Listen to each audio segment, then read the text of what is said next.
तो बच्चों, आज हम पाठ 3 का दोहरान कार्य यहाँ करा रहे हैं और जिसका नाम है लाख की चूड़ियाँ, है ना बच्चों। ये पाठ जो है उनके जो लेखक हैं उनका नाम है कामता नाथ जी और वो लखनऊ के रहने वाले थे। ठीक है बच्चों, हालांकि इसका चैप्टर का दोहरान आपका हो गया है, फिर भी मैं बता दूं ये ऐसी कहानी है, ऐसे कारीगर की कहानी है जिसने अपने व्यक्तित्व को कांच के समान, चूड़ियों के समान टूटने से बचाया। जैसे कांच की चूड़ियाँ तुरंत टूट जाती हैं, वो जो इसका कारीगर है जिसके लिए मनिहार वर्ड आया है, वो लोग लाख की चूड़ियाँ बनाते थे बेटा। आज लाख की चूड़ियाँ अभी भी हैं लेकिन उनका प्रचलन कम हो गया है। वही सब इसमें बताया हुआ है कि आधुनिक युग में सारा काम मशीनों से किया जाने लगा है। आपको पता है मशीनें कम समय में चीज़ों के अधिक विकल्प उपलब्ध कराती हैं। मशीनें बड़ी उपयोगी रही हैं, ये तो बात है, लेकिन इससे हमारे जो कुटीर उद्योग यानी छोटे छोटे उद्योग धंधे थे उन पे बहुत ज़्यादा नुकसान उनको हुआ है। जो बेचारे अपने हाथ के फन का, अपने हाथ के हुनर का कमाया करते थे, उन लोगों को बहुत नुकसान हुआ है। तो जिससे हाथ से बनी चीज़ों की आवश्यकता और उपयोगिता घटती जा रही है। आजकल लोग बाग जो है ना बिल्कुल रिफाइंड मशीन की चीज़ें और उसकी चकाचौंध में खो चुके हैं और उनको वही सब चीज़ें अच्छी लगती हैं। लाख की चूड़ियाँ कम पसंद करते हैं। जो लाख की चूड़ियाँ इसका कैरेक्टर जिसका नाम है बदलू, वो बनाता था। इस कहानी में भी यही बताया गया कि कैसे मशीन की बनी कांच की चूड़ियाँ लाख की चूड़ियों की जगह ले चुकी है। उसे बनाने वाला हुनरमंद कारीगर बदलू गरीबी में दिन बिता रहा है, लेकिन फिर भी उसे अपनी कला से प्रेम है। ये वो व्यक्तित्व है जिसने बोला ठीक है, कई लोग तो परिस्थिति के आगे सर झुका देते हैं, टूट जाते हैं, लेकिन बदलू नहीं टूटा, है ना। बदलू लाख की चूड़ियाँ बनाया करता था। विपरीत परिस्थितियाँ भी उससे अपना धैर्य मतलब उसके विपरीत परिस्थितियों में भी उसने अपना धैर्य नहीं खोया कहीं भी। चलिए आइए हम स्टार्ट करते हैं ये चैप्टर। सारे गांव में बदलू मुझे सबसे अच्छा आदमी लगता था क्योंकि वो मुझे सुंदर सुंदर लाख की गोलियां बनाकर देता था। बदलू यहाँ पे इसी करैक्टर के बारे में जिस पे ये चैप्टर बेस्ड है उसका नाम है, और मुझे से मतलब है लेखक कह रहे हैं। मुझे अपने मामा के गांव जाने का सबसे बड़ा चाव था। कहाँ जाता था लेखक? मामा का गाँव, अंडरलाइन। जब मैं वहाँ से लौटता था तो मेरे पास ढेर सारी गोलियाँ होती थी, रंग बिरंगी गोलियाँ जो किसी भी बच्चे का मन मोह लेती थी। अंडरलाइन करेंगे, रंग बिरंगी गोलियाँ जो किसी का भी मन मोह लेती थी। गोलियाँ कैसी थी? किसकी गोलियाँ? कंचे नहीं बेटा, ये कांच की गोलियाँ नहीं थी। ये लाख की छोटी छोटी बॉल्स बनाते थे बच्चे। पहले लाख की छोटी छोटी बॉल्स से खेला करते थे, तो वो बॉल बहुत उनको टेम्पटेशन हुआ करता था। लाल, पीली, हरी, नीली, अलग अलग रंग की सतरंगी बॉल ऐसे बना के वो उनको दिया करता था, है ना। वैसे तो मेरे मामा के गांव का होने के कारण मुझे बदलू को बदलू मामा कहना चाहिए था, परंतु मैं उसे बदलू मामा न कहकर बदलू काका कहा करता था। कौन? लेखक, जी हाँ। जैसा कि गांव के सभी बच्चे उसे कहा करते थे। बदलू का मकान कुछ ऊंचे पर बना था। ऊंचे मतलब थोड़ा सा चबूतरा टाइप से में उसका मकान था। मकान के सामने बड़ा सा सहन था। सहन का मतलब बच्चा यहाँ पे है आंगन। सहन का मतलब आंगन, है ना। उसने वहीं की गांव की भाषा में लिखा है सहन है वहाँ पे, तो वो आंगन। ये आप अंडरलाइन लगा लेंगे। जो भी कठिन वर्ड्स आएंगे, जैसे ऊपर के पैराग्राफ में चाव आया, चाव का मतलब होता है इच्छा। जिसमें एक पुराना नीम का वृक्ष था। किसका वृक्ष था? नीम का। अंडरलाइन करेंगे, पूछा जा सकता है कि वहाँ पे कैसा वृक्ष था। उसी के नीचे बैठकर बदलू अपने काम किया करता था। किसके नीचे बैठ के करता था? नीम के पेड़ के नीचे बैठकर बदलू अपना काम किया करता था। बगल में भट्टी दहकती रहती थी। भट्टी जिसमें वो आग जला के और क्या करता था, उसमें वो लाख पिघलाया करता था। लाख एक प्रकार की वस्तु होती है बच्चों, जिससे लाख की चूड़ियाँ बनती हैं, जिसके लिए ये चैप्टर बना है, बताया गया है चैप्टर में। लाख की रंग बिरंगी बहुत खूबसूरत चूड़ियाँ होती हैं। आज भी हालांकि कांच की चूड़ियाँ, मेटल की चूड़ियाँ और तरह की चूड़ियाँ आ गई हैं आर्टिफिशियल, आप सोने चांदी की भी पहनते हैं, लेकिन लाख की चूड़ियाँ आज भी राजस्थान में और आप जोधपुर प्रांत में इधर की तरफ जाएंगे तो आज भी लोग बाग वो ही चूड़े पहनते हैं। उसको सौभाग्य की चूड़ियाँ माना जाता है। शादी के जोड़ों में वो चूड़ियाँ जरूर रखी जाती है, राजस्थान में ऐसा प्रचलन है। ठीक है। सामने एक लकड़ी की चौखट पड़ी रहती जिस पर लाख के मुलायम होने पर उसे सलाख के समान पतला करके चूड़ी का आकार देता था। वो चूड़ी बनाया करता था। पास में 4-6 विभिन्न आकार की बेलन नुमा मतलब बेलन के समान होती थी। वो आगे की तरफ मोटा होता था, उसमें वो अपना चूड़ियों को शेप देता था डाल के उसको। ठीक है, जिसको मुंगेरियाँ कहा जाता है ना। मुंगेरी को जैसे वो पीटने के काम, कपड़े धोने के काम आती है, वो तो चौड़ी होती है, चपटी होती है, और इनके जो बेलन होते हैं वो गोलाकार होते हैं बच्चों। आगे से कुछ पतली और पीछे से मोटी। लाख को चूड़ी का आकार देकर वह उन्हें मुंगेरियों पर चढ़ाकर गोल और चिकना बनाया करता था, है ना। इसको अंडरलाइन करिए, वो कैसे चिकना बनाता था, उसको सुंदर कैसे बनाता था, है ना। उस पर चढ़ा देता था मुंगेरियों पे, और फिर उसको क्या करता था, गोल और चिकना बनाता था, है ना। बड़ी मेहनत से वो लाख की चूड़ियाँ बनती हैं बेटो, हाथ का काम है ये, कोई मशीन का काम नहीं है। और तब एक एक करके पूरे हाथ की चूड़ियाँ बना चुकने के पश्चात वह उन पर रंग करता था। नगीनों वाली चूड़ियाँ बनती हैं, कुछ आपने देखा होगा कांच का वर्क होता है, कुछ लाख की चूड़ियों में नग लगाए जाते हैं, कुछ में मोती लगाए जाते हैं, कुछ में तार की बनी सुंदर आकृतियाँ लगाई जाती हैं। वो सब महीन आर्ट होता है बेटा इसका। बदलू यह कार्य सदा ही एक मचिए पर बैठकर किया करता था। मचिया क्या है भाई, बताओ तो। मचिया होती है एक छोटी सी खाट, छोटा सा इतना बुनी हुई तिपाई टाइप की होती है ना। 4 पाए भी हो सकते हैं, 4 पाई टाइप की छोटी सी होती है, उस पर बैठा करता था, और जिसको मचिया बोला गया है ना, जो बहुत ही पुरानी थी, पुराने समय से उसके पास थी। बगल में ही उसका हुक्का रखा रहता था, जिसे वो बीच बीच में पीता रहता था। अब आपसे ये भी पूछा जा सकता है कि वो क्या, एक्स्ट्रा क्वेश्चंस में, कि वो बदलू क्या पिया करता था बीच बीच में, तो आप दूध पानी ना लिख के हुक्का लिखेंगे। गांव में मेरा दोपहर का समय अधिकतर बदलू के पास बीतता था। जो हमारे लेखक हैं वो बदलू के पास जाके बैठना उनको बहुत अच्छा लगता था, और वो रंग बिरंगी चूड़ियाँ बनाते हुए देखना उनको, और उससे बातें करना लेखक को बहुत पसंद था। कामतानाथ जी जो कह रहे हैं, ठीक है। वह मुझे लला कहा करता था, और मेरे पहुँचते ही मेरे लिए तुरंत एक मचिया मंगा देता था, है ना। लला कौन, अब आपसे पूछा जा सकता है लला कौन कह रहा था, लला कौन किसको कहता था, आपसे ये क्वेश्चन। तो आप, ये लाला नहीं है, देखो लला है, ल पे आ की मात्रा नहीं है, लला कहा करता था। और तुरंत जो बदलू था वो लेखक को लला कहा करता था, और तुरंत एक मचिया मंगा देता था। मैं घंटों बैठे बैठे उसे इस प्रकार चूड़ियाँ बनाते देखता रहता था, है ना। लगभग रोज ही वह 4-6 जोड़े चूड़ियाँ बनाता था। अब लगभग वो कितने जोड़े चूड़ियाँ बनाता था, 4-6 जोड़े।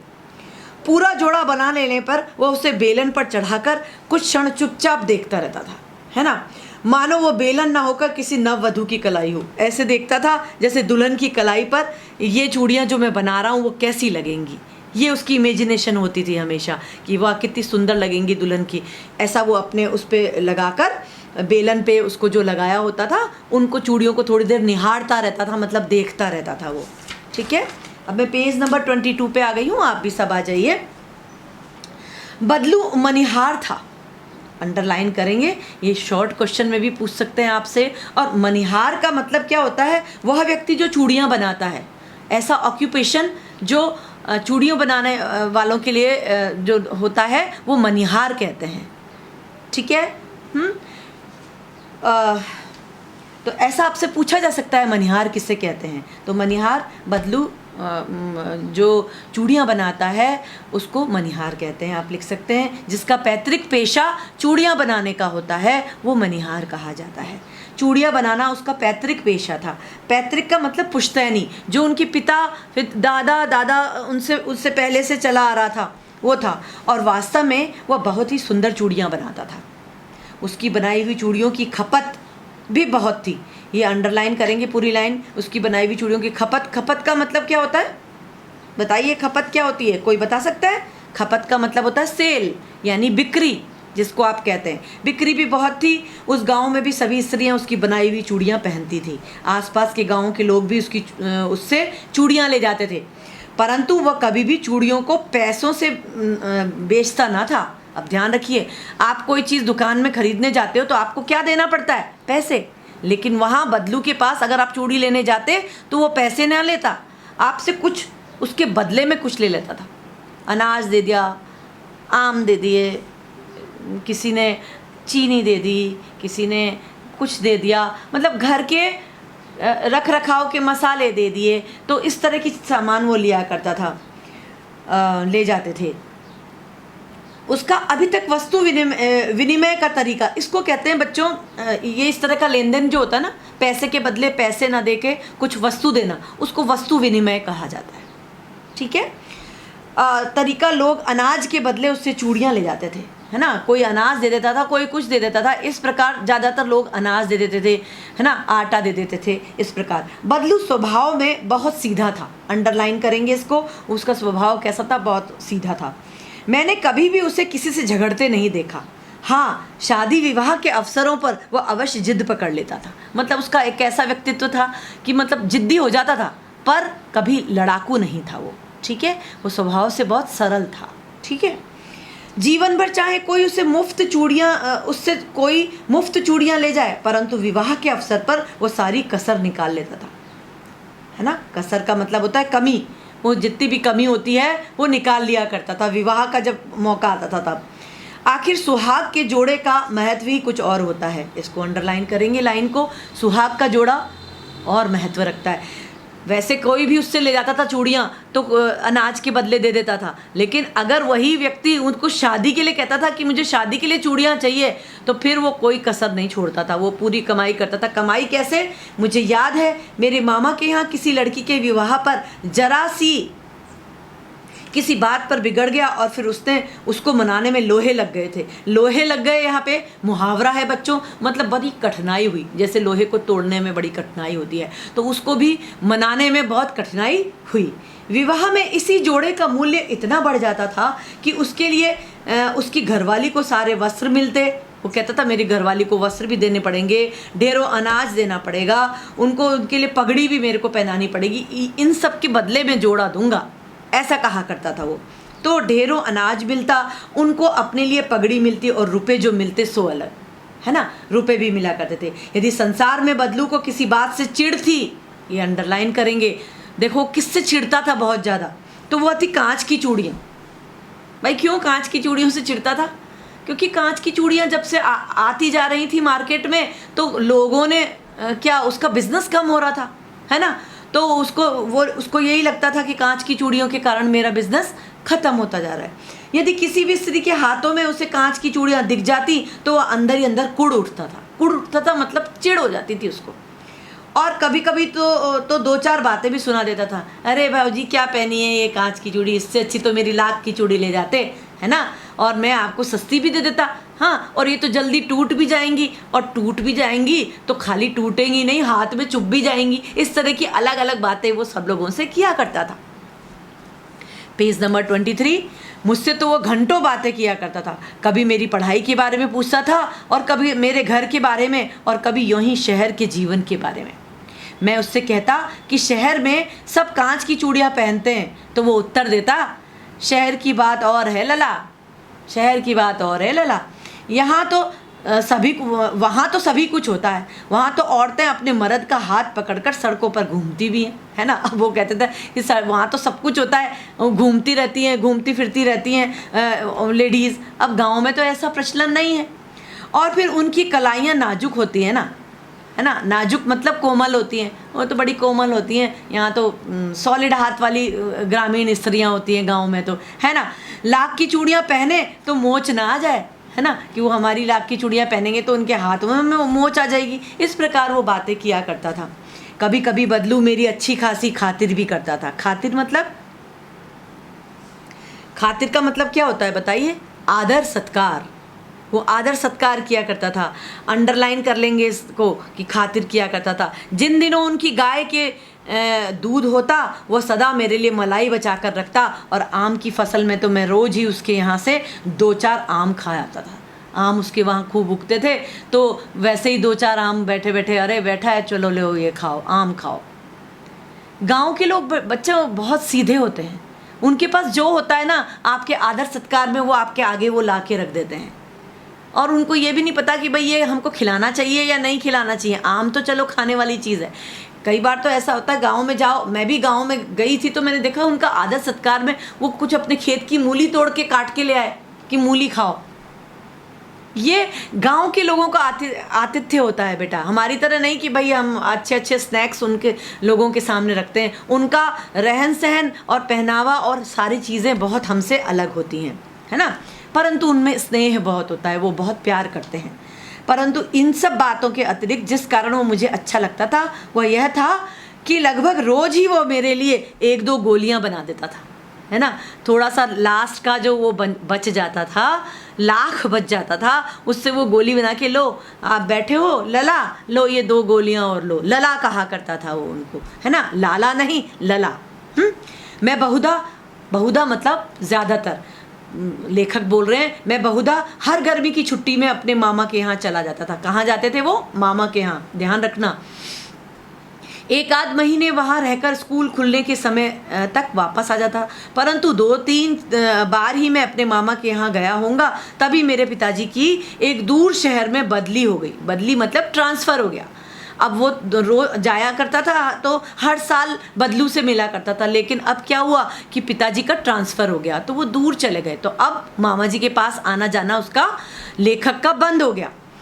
बदली हो गई और एक लंबी अवधि तक मैं अपने मामा के गांव ना जा सका। बहुत लंबे समय तक, कई सालों तक, लगभग 8-10 वर्ष हो गए थे, 8-10 साल हो गए थे के बाद जब मैं वहाँ गया तो इतना बड़ा हो चुका था कि लाख की गोलियों में मेरी रुचि नहीं रह गई थी। अब वो बच्चा नहीं था, लाख की गोलियाँ खेलता नहीं था, इसलिए उसने क्या करा, वो कह रहे हैं कि अब मेरी कोई उसमें इंटरेस्ट नहीं रह गया था। अतः आप भी जब बच्चे होते हैं तब आपके खेल दूसरे तरह के होते हैं, जब आप बड़े हो जाते हैं तो आपके खेल दूसरे तरह के हो जाते हैं। अतः गांव में होते हुए भी कई दिनों तक मुझे बदलू का ध्यान ना आया। मैं गांव में पहुंच भी गया लेकिन मुझे ध्यान ही नहीं आया, अरे बदलू के वहाँ भी जाना है, मुझे उससे मिलना है ना। इस बीच मैंने देखा कि गाँव में लगभग सभी स्त्रियाँ कांच की चूड़ियाँ पहनी थी। अब इसको अंडरलाइन करेंगे कि गांव में लगभग सभी कौन पहने थी? स्त्रियां कांच की चूड़ियां पहनी थी। पहले तो क्या पहनती थी? लाख की, लेकिन अभी वहाँ भी क्या कांच पहुँच चुका था, कांच की चूड़ियों ने उसका स्थान ले लिया था। विरले मतलब बच्चों, एक्सक्यूज़ मी, विरले का मतलब होता है कभी कभी, कभी कभी मतलब किसी किसी के, विरले मतलब किसी किसी के हाथों में ही मैंने लाख की चूड़ियाँ देखी।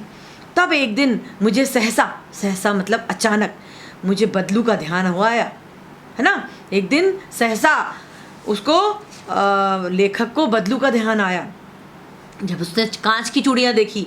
बात यह हुई कि बरसात में मेरे मामा की छोटी लड़की आंगन में फिसल कर गिर पड़ी और उसके हाथ की कांच की चूड़ी टूटकर उसकी कलाई में घुस गई। लाख की चूड़ियाँ नहीं घुसती हैं इतनी आसानी से कलाई में, लेकिन कांच की चूड़ी उसकी घुस गई तो उससे खून बहने लगा। मेरे मामा उस समय घर पर ना थे, मुझे ही उसकी मरहम पट्टी करनी पड़ी। तभी सहसा मुझे बदलू का ध्यान हुआ आया और मैंने सोचा कि मैं उससे मिलाता हूँ, कि बहुत दिन हो गए, चलो मैं उससे मिलता हूँ। अतः शाम को मैं घूमने फिरने उनके घर चला गया। बदलू वहीं चबूतरे पर नीम के नीचे एक खाट पर लेटा था। कहाँ लेटता था वो? चबूतरे पर नीम के पेड़ के नीचे, वहाँ लेटा हुआ था। आज उसको कुछ बना नहीं रहा था, वो लेटा हुआ था खाली।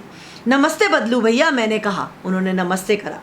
नमस्ते भैया, उसने मेरी नमस्ते का उत्तर दिया और उठकर खाट पर बैठ गया, परंतु उसने मुझे पहचाना नहीं और देर तक मेरी ओर निहारता रहा, देखता रहा। मुझे निहारना मतलब देखता रहा, क्योंकि वो थोड़ा बड़ा हो गया था ना, इसलिए। मैं हूँ जनार्दन काका, लेखक ने अपना नाम बताया जनार्दन, कि मैं हूँ जनार्दन काका, आपके पास से गोलियां बनवा कर ले जाता था। मैंने अपना परिचय दिया।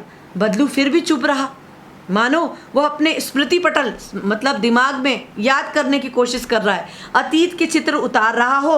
और फिर वह एकदम से बोल पड़ा, आओ लला, बैठो, बहुत दिन बाद आए हो गाँव में। इतने दिन तक कहाँ थे? ऐसे करके उसने पूछा।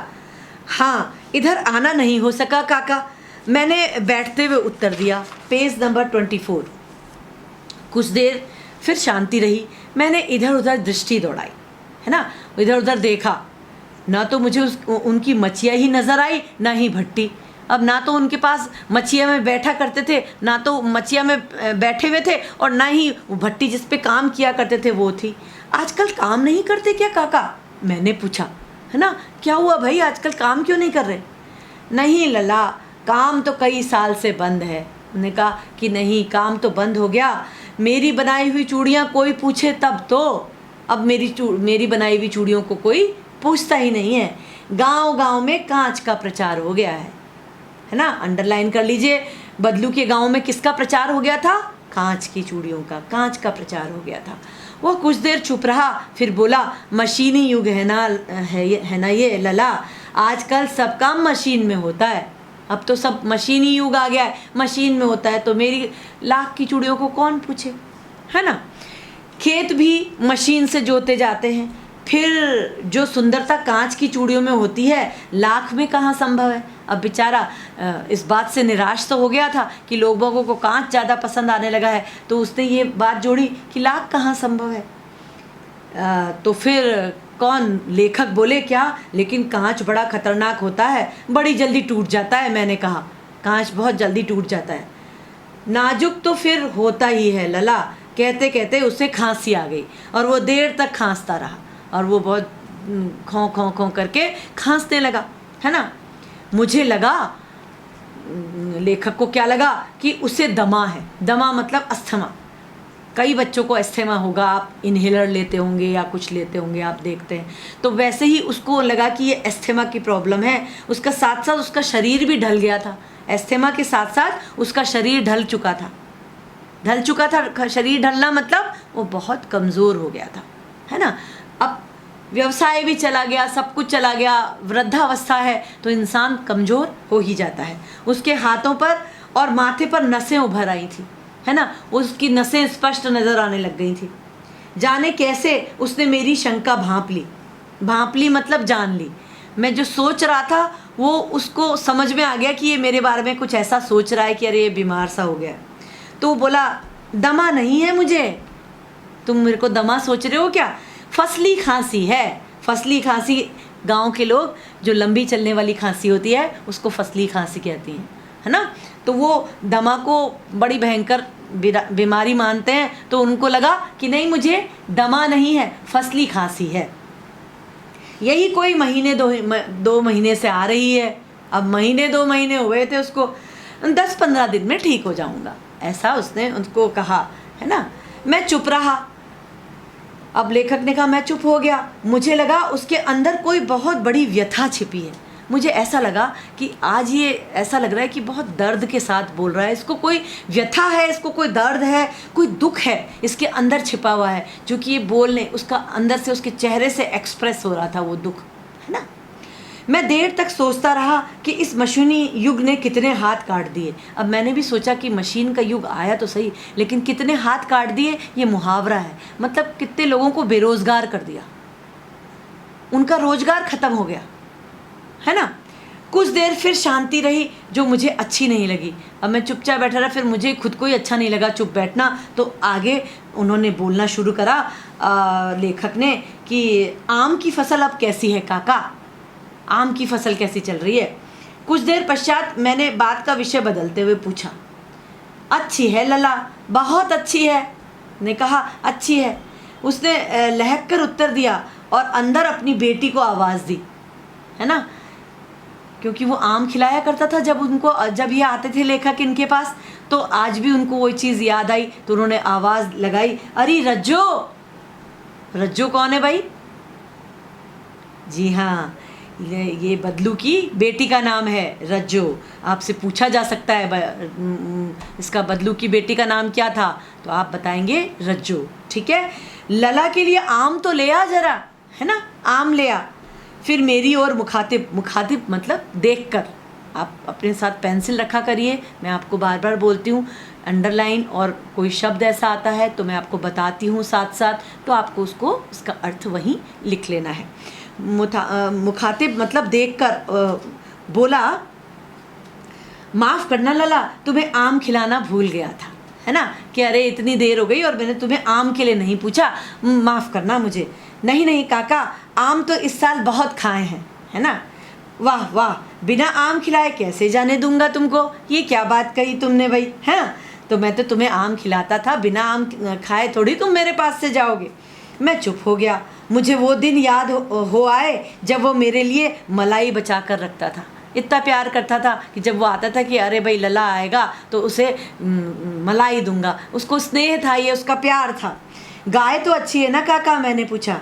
गाय कहाँ है लला, 2 साल हुए बेच दी। अब ज़रूरत पड़ी होगी पैसे की, काम धंधा था नहीं तो धीरे धीरे अपनी चीज़ें बेचना शुरू करा उसने, है ना। कहाँ से खिलाता उसको, और फिर चारा लाने के लिए पैसे नहीं थे तो गाय बेचारी भूखी जाती। इससे तो उसने क्या सोचा, इसको बेच देता हूँ।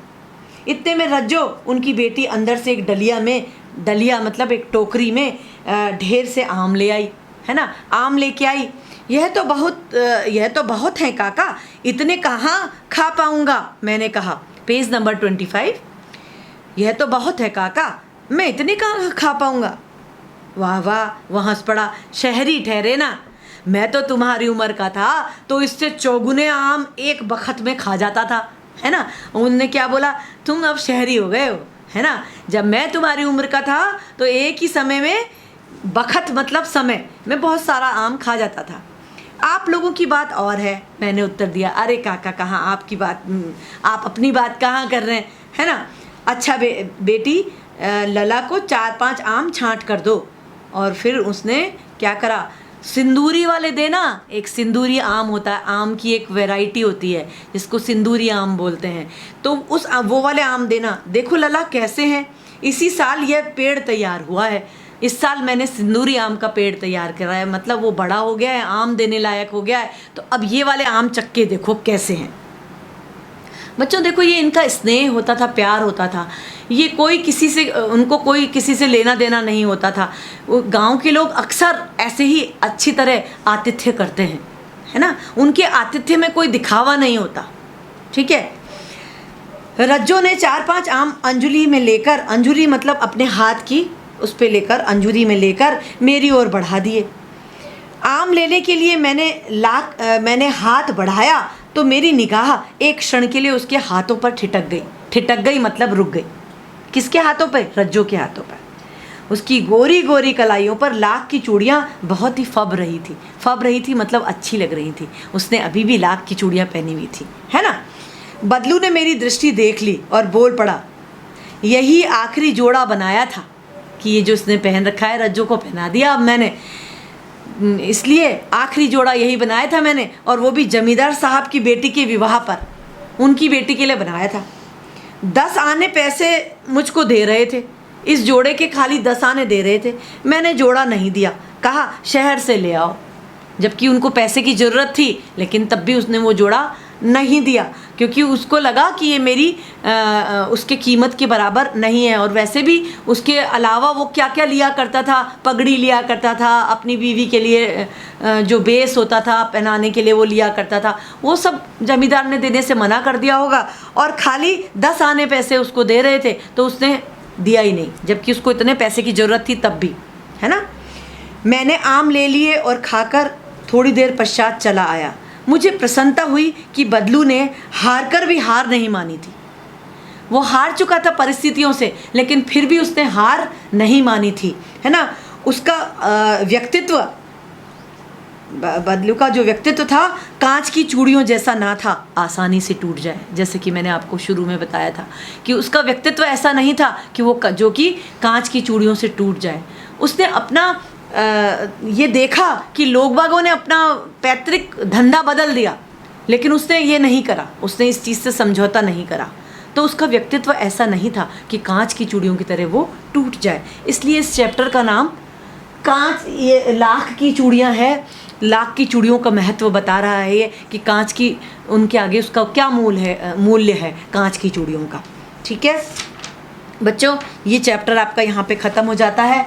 अब इसके फिर बोल रही हूँ, इसके श्रुतलेख के जो शब्द हैं वो आपको अपनी प्रैक्टिस कॉपी में 5 टाइम्स करने हैं। देखिए, मैं आपकी कॉपी चेक नहीं कर रही हूँ, किंतु यदि आपको अपनी हिंदी इम्प्रूव करनी है तो ये ज़रूरी है कि श्रुतलेख के वर्ड्स जो हैं आप उनको 5 बार लिखें। आखिर आपको अभी नहीं दे रहे आप रिटर्न में हमको कुछ ज़्यादा, आपको सारा कंप्यूटर से इससे पढ़ना पड़ रहा है, नेट से पढ़ना पड़ रहा है, लेकिन आखिरकार तो आपको देने पड़ेंगे ना। 1 महीने बाद, 2 महीने बाद, 3 महीने बाद आखिरकार आपको लिखना पड़ेगा, तब आपको ये शब्द बच्चों काम आएंगे। इसलिए बहुत ज़रूरी है कि आप इनको प्रैक्टिस करें। ठीक है, तो आज हम अपना चैप्टर को यहीं समाप्त कर रहे हैं। इसके जो प्रश्न उत्तर वगैरह हैं वो हम अगली क्लास में कराएंगे आपको, और तब तक के लिए थैंक यू।